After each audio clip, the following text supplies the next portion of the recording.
Baik, selamat malam Pak Greg. Selamat malam Pak Maksi, apa kabar? Ya, baik. Selamat tahun baru untuk Pak Greg. Selamat Natal tahun baru juga Pak Maksi keluarga. Ya. Gimana? Pak Greg, yang pertama saya mengucapkan terima kasih karena sudah meluangkan waktunya malam ini untuk memenuhi eh, permintaan saya, seperti yang saya sampaikan di chat WA tadi, bahwa Siap. sekarang saya melanjutkan tugas PPG. Kalau kemarin itu kan itu di siklus pertama, kita bahas menyangkut masalah model pembelajaran, dan kali ini tindak lanjut daripada kegiatan kemarin itu kita mengeksplorasi terkait masalah pembelajaran yang berbasis HOT atau High Order Thinking Skill, yang mana penerapannya itu dapat terintegrasi dalam penerapan belajar abad 21, yang mana ada 4 kecakapan belajar abad 21 tersebut. Ya, menurut Pak Greg sendiri dari kalangan akademisi, dalam hal ini adalah pakar, ini kan penerapan pembelajaran yang berbasis di sekolah itu kan belum maksimal. Juga kecakapan belajar abad 21 juga itu kan belum optimal diterapkan di SMK. Kira-kira menurut Pak Greg, apa yang menyebabkan sehingga itu belum maksimal, dan kira-kira apa solusi yang mungkin dapat dilakukan oleh guru atau tenaga pendidik di SMK? Seperti itu Pak Greg. Oke, baik. Jadi mungkin pertanyaannya dari Pak Maksi kurang lebihnya adalah kenapa dia kurang maksimal penerapannya itu berdasarkan ini 4 kecakapan itu, dan kira-kira solusi apa yang bisa kita berikan untuk bisa mencapai kecakapan-kecakapan tersebut, kan? Kurang lebihnya. Ya, seperti itu. Oke, baik. Terima kasih. Yang pertama, terima kasih Pak Maksi untuk kesempatannya dan kepercayaannya untuk saya untuk bisa memberikan sedikit pendapat dari topik ini yang sedang Pak Maksi kerjakan tugasnya itu. Baik, terkait hal itu, jadi mungkin baik di SMK maupun di kampus pun juga semua merencanakan program pembelajaran yang sama untuk mendapatkan capaian yang bisa mengcover kurang lebih 4 kecakapan tersebut. Jadi 4 kecakapan yang kita ketahui terkait bagaimana critical thinking seorang mahasiswa dalam menghadapi sebuah situasi atau permasalahan, terus bagaimana ini kemampuan dia berkomunikasi antar sesama maupun dengan pihak eksternal, terus bagaimana dia berkolaborasi dengan pihak-pihak ini eksternal tersebut, dan yang terakhir yang satu lagi itu communication, kolaboratif, critical thinking dengan Kreatif. satu lagi Kreatif. ya Kreatif. Oh ya, kreatif. Oke. Baik, jadi kalau misalkan ditanya ini kenapa itu belum maksimal, pasti kita akan ini harus bisa memulai dari ini mempertanyakan apakah ini metode-metode yang kita pakai itu ada kesesuaian antara capaiannya dengan caranya dia, begitu. Jadi saya mengibaratkan seperti kebetulan kita di Labuan Bajo, saat kita ingin menuju ke Pulau Komodo, maka kita harus menggunakan transportasi yang tepat, yaitu kapal laut, begitu. Mobil adalah media transportasi, tapi mungkin dia tidak bisa untuk mencapai ke Pulau Komodo karena menggunakan atau terpisah dengan lautan, sehingga kita membutuhkan kapal laut. Nah, yang sering terjadi adalah menurut saya bahwa kurang maksimalnya bagaimana critical thinking seorang mahasiswa itu atau siswa itu bisa dieksplor lagi. Biasanya itu salah satu penyebabnya juga adalah karena sistem pembelajaran kita, walaupun secara programnya adalah kita ini student atau siswa kita sebagai center dari proses pembelajaran, tetapi pelaksanaannya kadang-kadang kita masih kepada teacher atau lecture yang menjadi center pembelajarannya. Jadi kita tidak memberikan porsi kesempatan kepada siswa untuk mengeksplor critical thinking-nya, tetapi kita seperti mengarahkan dia, membacakan. Jadi akhirnya dia mengikuti apa yang kita inginkan, gitu. Sedangkan critical thinking itu ini untuk mengasah kemampuan mereka, termasuk juga kognitifnya mereka untuk mencari tahu, itu kita harus bisa membiarkan mereka untuk mengeksplor sesuatu problem atau permasalahan. Makanya itu juga salah satunya sih dengan menggunakan studi kasus itu, studi kasus yang bisa kita buatkan pada saat ini sebuah topik, atau studi kasus yang betul-betul yang terjadi di industri itu sendiri. Sehingga kalau kita di bagian ini SMK jurusan perhotelan, maka studi kasus yang kita bawa di dalam kelas haruslah studi kasus yang memang betul itu terjadi dalam industri itu. Apalagi kalau studi kasus itu bisa didapatkan langsung dari industri itu sendiri. Nah, inilah dikaitkan dengan metode pembelajaran yang berikutnya terkait adanya ini kolaboratif itu. Apakah kita dari pihak sekolah sudah cukup berkolaborasi dengan mitra industri terkait pengetahuan ini jurusannya kita, sehingga memberikan kesempatan untuk mempelajari secara langsung di lokasi tersebut.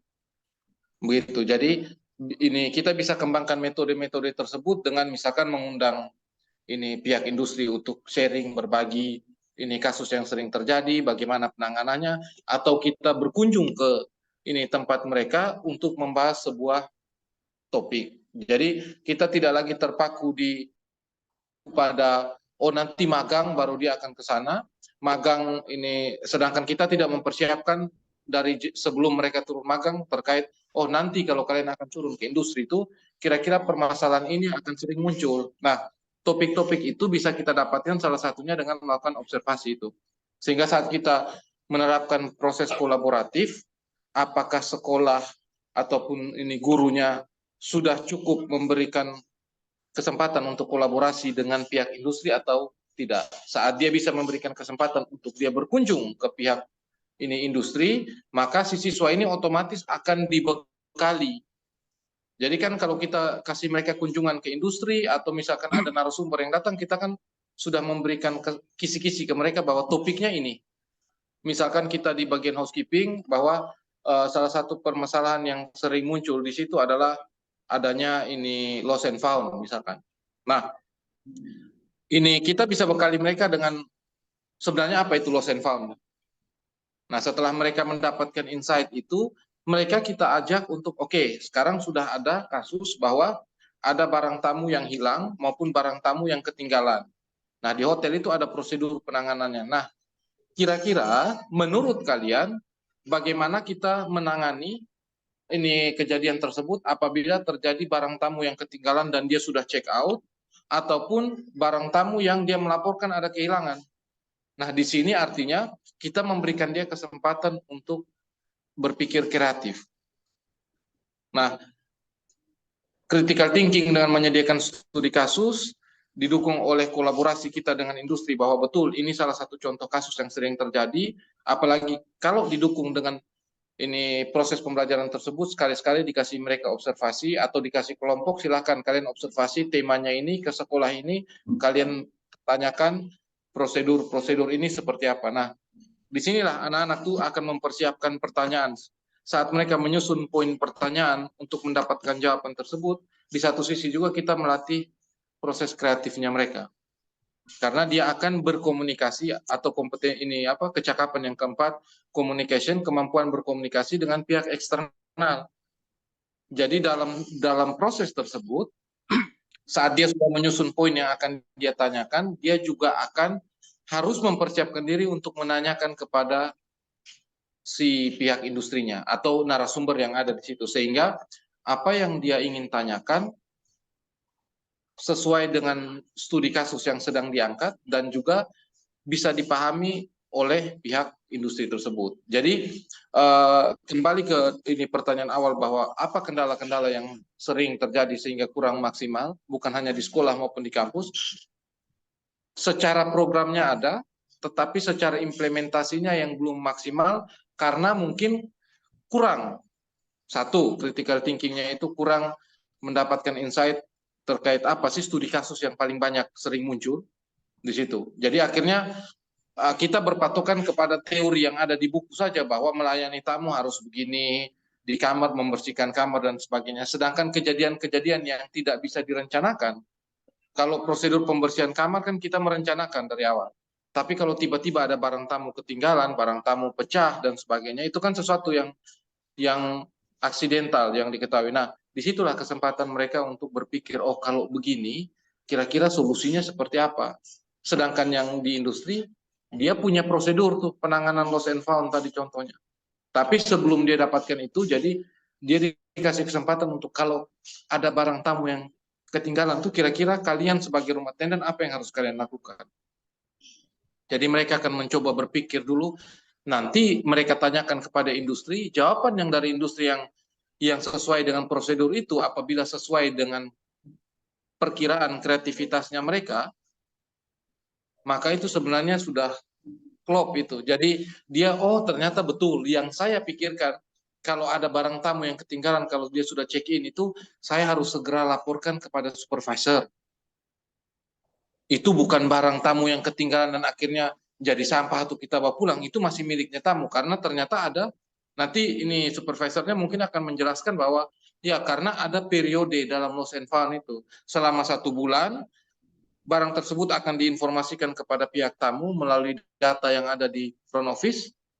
Nanti kalau memang tidak ada itu, tidak lebih dari 1 bulan kebijakan hotel misalkan, maka barang itu dianggap hangus. Tapi artinya dalam periode itu, ini masih miliknya tamu yang tersimpan di bagian front office misalkan. Begitu. Jadi anak-anak mungkin kurang dikasih kesempatan untuk berpikir studi kasus. Nah, kalau studi kasusnya itu kita dapatkan dari buku dan segala macam, itu betul. Tetapi mungkin anak-anak akan lebih yakin saat studi kasus itu juga betul. Seperti diafirmasi oleh pihak industri, ya salah satu yang sering muncul itu adalah lost and found. Itu sering sekali. Kami punya loh data-datanya. Data-datanya dalam 1 bulan ini ada berapa kali lost and found. Nah, prosedurnya seperti ini. Jadi dia seperti punya bayangan, benar atau tidak, dia ke sana, dan dia buktikan, oh benar, ternyata seperti itu. Jadi ini mungkin salah satu contoh kenapa kurang maksimalnya, jadi bukan hanya dari si anaknya, mungkin kitanya juga masih terpaku dengan stylenya kita yang lama, bahwa kita mengajar di depan, kasih buku, dibaca, kalian pulang, ini kasih tugas studi kasus, kalian bahas, betul. Tapi ambien saat dia studi kasus, dia berdiskusi dengan teman-temannya, dengan kalau misalkan dia ke industri, atau dia dengar dari pihak industri, terus baru dia bahas, pasti akan berbeda. Begitu, karena dia seperti dapat penguatan, oh benar, ini yang sering terjadi. Oh di servis, sering loh orang itu posting bill, tagihan tamunya itu salah, angkanya salah, di charge-nya terlalu besar, atau ternyata ini apa namanya, saat pengembalian uang kembalian ke tamu saat dia sudah pergi ternyata kelebihan. Jadi bagaimana dia harus menghubungi tamunya itu, berkomunikasi dengan tamunya bahwa terjadi kesalahan dari pihak hotel untuk meminta tolong bahwa tamunya itu untuk mengembalikan 500.000 karena ada kelebihan transfer. Nah, itu kan real yang terjadi di industri, dan mereka pun juga akan mendengarkan langsung dan membuktikannya bahwa memang betul ada kejadian itu. Jadi mungkin saya rangkumkan ini seluruh jawaban itu, bahwa saat kita bertanya apa kendala, salah satu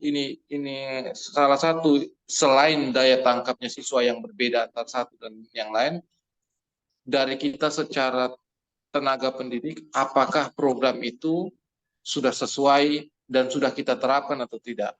Karena kalau misalkan kadang-kadang kita buat ada tulis praktikum, praktiknya buat ini, tapi kita buatnya, kita hanya menjelaskan di kelas, mungkin bisa, tapi agak sulit. Tapi kalau yang menjelaskan terjadi di industri, mungkin akan berbeda.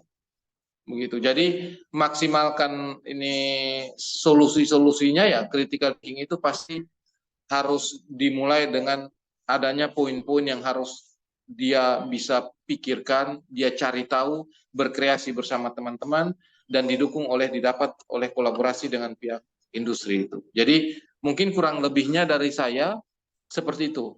Pak Maksi, atau mungkin masih ada yang kurang atau terlewatkan dari saya, silakan. Baik, terima kasih Pak Greg, sangat komplit sekali. Kalau saya menyimak dari awal pandangannya Pak Greg terkait dengan penerapan pembelajaran yang berbasis technology skill melalui penerapan Ya. kecakapan belajar APA 21 yang mana ada 4 kompetensi atau kecakapan di sana. Dan yang saya catat di sini ya masalah belum optimal atau belum maksimalnya itu dipandang dari sudut metode yang guru gunakan dalam kegiatan belajar mengajar di kelas, yang mana itu masih menjadi teacher center atau pusatnya itu adalah guru. Itu yang pertama. Yang kedua, peserta didik juga kurang diberi kesempatan untuk mencari sebuah kasus, atau guru kurang memberikan sebuah kasus yang relevan dengan materi yang diajarkan kepada peserta didik, sehingga kesempatan untuk berpikir kepada peserta didik itu kurang, sehingga mereka tidak bisa memaksimalkan untuk menganalisis permasalahan-permasalahan yang terjadi di industri. Terus yang berkaitan dengan kolaborasi juga, bahwa sangat dibutuhkan kolaborasi dengan Budi dalam rangka untuk mendapat informasi bahwa kasus itu memang benar ada terjadi di sana, sehingga materi itu sangat relevan dengan kompetensi yang diajarkan.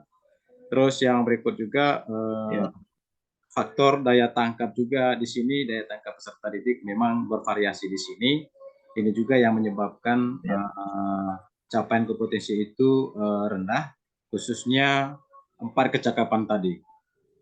Jadi dari penjelasan Pak Greg ya sudah sangat komplit saya rasa, dan inilah menjadi tugas tenaga pendidik di sekolah supaya ini bisa dapat diterapkan dalam rangka untuk peningkatan kompetensi peserta didik di sekolah, khususnya di SMK, yang kita tahu bersama bahwa alumni SMK itu adalah calon tenaga kerja yang siap pakai oleh industri. Jadi kurang lebih seperti itu Pak Greg. Apa yang Pak Greg sampaikan itu sangat jelas sekali. Mungkin saya tambahkan sedikit, Pak. Ya, silahkan Pak Saya Greg. tambahkan sedikit, Pak Maksi.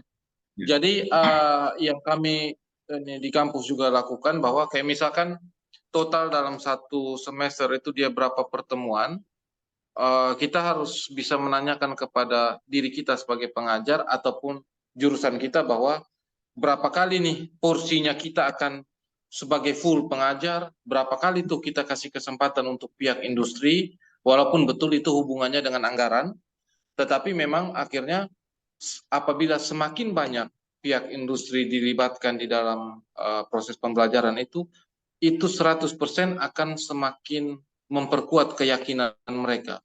Di satu sisi pun kita juga bisa menggunakan fasilitas atau kesempatan yang kita miliki dari jejaring alumnus kita, gitu, alumnus kita. Jadi mereka yang alumnus itu secara usia berdekatan dengan mereka, maka saat mereka sharing itu juga secara psikologi akan lebih meyakinkan. Secara kedekatan emosionalnya, misalkan dengan alumnus yang baru lulus 2-3 tahun yang sudah kerja, ada sesi kosongnya dia datang, dia masuk 1 jam, dia sharing. Secara usia yang berdekatan itu sebenarnya memperkuat secara psikologinya dia. Kalau misalkan kita datangkan kadang-kadang misalkan langsung GM atau misalkan manajernya, betul dia juga akan memberikan materi yang tepat. Cuman mungkin dari sisi siswa ini ada sungkan, malu dan sebagainya. Nah, ini gap yang memang secara realita juga bahwa memang harus kita masuk itu. Mungkin kita memperdekatkan dengan jejaring dari sisi ini alumnusnya itu. Jadi itu juga yang kami lakukan di kampus, ada kegiatan sesering mungkin. Waktu ini kita kegiatan sosial ini di SMK 3 pun kami sempatkan untuk membawa alumnus kami waktu itu. Waktu itu kami ke sana, sosialisasi saya bawa yang dari hotel ini, hotel ada 2 orang, saya ini teman prodi teknik informatika dia bawa yang sudah bekerja di BPS kalau tidak salah. Nah, itu sebenarnya cara untuk memperdekatkan ini secara psikologi dengan si siswanya, sehingga diharapkan mudah-mudahan mereka bisa lebih ya kayak omong dengan kakaknya lah begitu. Kadang-kadang dengan kita saja guru atau dosen mereka masih agak sungkan-sungkan, ada yang malu, tapi dengan teman-temannya mungkin mereka bisa begitu. Jadi itu juga bisa menjadi satu solusi untuk mengangkat kepercayaan dirinya mereka, ini kemampuan berkomunikasinya mereka, ini kreatifnya mereka, bahkan dari kreatif dengan sekedar menanyakan, Kak, selama kakak magang kerja di hotel ini nih, apa sih yang paling sering kendala apa yang kakak rasa paling berat di situ. Jadi artinya saat dia kasih, oh ternyata kita di sini nih kendala paling banyak adalah kemampuan berbahasa Inggris, karena ternyata 90% tamunya kita bahasa ini wisatawan mancanegara. Nah, di sini penting buat adik-adik untuk memperdalam bahasa Inggris, karena memang kenyataannya 90% tamunya kami adalah mancanegara. Nah, dari situ kan dia dengar dari kakaknya ini, mungkin dia berpikir bahwa oh memang benar ya, harus ini mempersiapkan bahasa Inggris, karena memang kenyataannya seperti itu di lapangan. Nah, kalau misalkan dari level yang lebih tinggi, takutnya mereka memposisikan sebagai sama seperti guru dan agak terlalu jauh gapnya. Jadi mungkin kita bisa memperdekatkan gap itu, memanfaatkan fasilitas ikatan alumnus yang ada. Jadi dari itu biasanya sekolah kami kampus juga ada tracer study, itu pentingnya salah satunya untuk itu sih. Sekali-sekali kami ambil anak-anak untuk datang, dia sudah diterima. Bahkan kemarin yang jadi supervisor, diangkat jadi supervisor, itu kami angkat. Kami datangkan kampus untuk sharing, poinnya sebenarnya apa di adik-adiknya dia, bahwa saya baru lulus tahun 2022, tapi di tahun 2023 saya sudah menjadi supervisor di Sasgo di bagian FB service. Jadi artinya bahwa yang ingin mengejar karir itu bukan sesuatu yang tidak mungkin di usia muda. Kita orang sini pun juga bisa, tetapi untuk sampai ke sana baru dia jelaskan, saya mulainya tuh ini DW di kafe ini, hotel kecil tidak masalah, yang penting kerja. Semakin banyak saya dapat pengalaman, akhirnya begitu ada lowongan di Sasgo saya masukkan, kerja 6 bulan, ternyata kinerja saya dianggap baik dan akhirnya saya diangkat menjadi supervisor. Jadi studi kasus tadi sebenarnya juga bisa dikaitkan dengan alumnus mereka yang sudah bekerja. Ini yang dijadikan kasusnya itu, distudikan itu, bahwa saya lulus langsung diterima kerja, ya sudah, dia pasti akan dengan semangat menjelaskan itu ke adik-adiknya. Nah, itu mungkin tambahan yang tadi yang terlewatkan, Pak Maksin. Baik, terima kasih Pak Greg. Sangat lengkap sekali.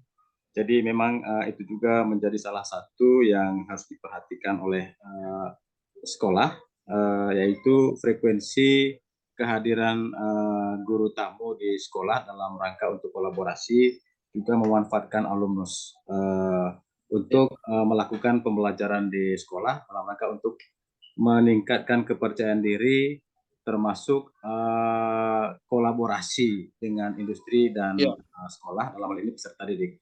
Jadi terima kasih Pak Greg untuk waktunya malam ini. Mohon maaf saya sudah mengganggu kesibukannya malam ini. Terima kasih Pak Greg untuk pandangannya malam ini.